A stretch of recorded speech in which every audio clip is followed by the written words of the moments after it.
I don't get the impression that most people are happy with the National Assembly.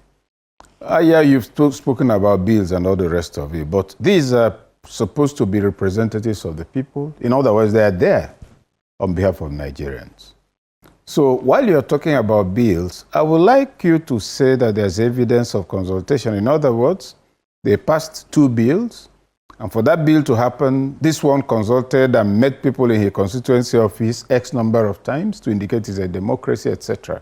We're not hearing any of that. And if you're to measure it, I'm glad you mentioned the budget. You said the House of Representatives pulled off 10 bills out of quite a couple of hundreds. Very impressive, because what it then means is that if it's 10 bills per year, in 4 years we'll have 40 bills, for which we spent a couple of trillions. And many of them are issues like they spoke about some conflicts, some issues that have been resolved, petitions, which I'm sure some village chiefs would have resolved if there was no House of Assembly. Or Munna, extended family. So let's get real. The real issue is that you're also talking about a National Assembly that had a budget, is it 36 billion or 3-something billion for a new car park, is it? How much do they have to rehabilitate the building? You see, the political leadership, particularly at the level of the legislature, would seem, in my view, to have developed a level of insensitivity that is frightening in terms of its likely consequences. Each time you have a new assembly, new vehicles are bought.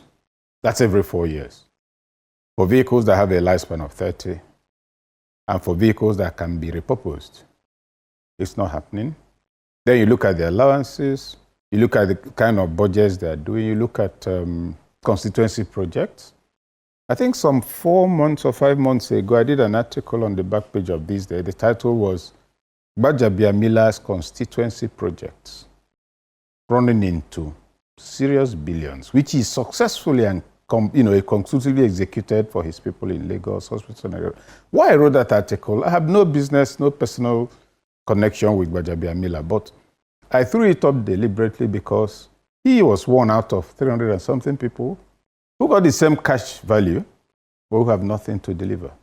So if Gbajabiamila could deliver something worth so many billions for the period he was in the House, and for which period he also got X amount, other people got the same amount, what are we doing with the Federal Republic of Nigeria? So yes, it's 1 year. Coming substantively to the question you raised, is 1 year of the National Assembly. And what I see, I might be looking in the wrong direction or not looking at it correctly. What I see is a National Assembly that's probably one of the worst since we began this experiment in democracy.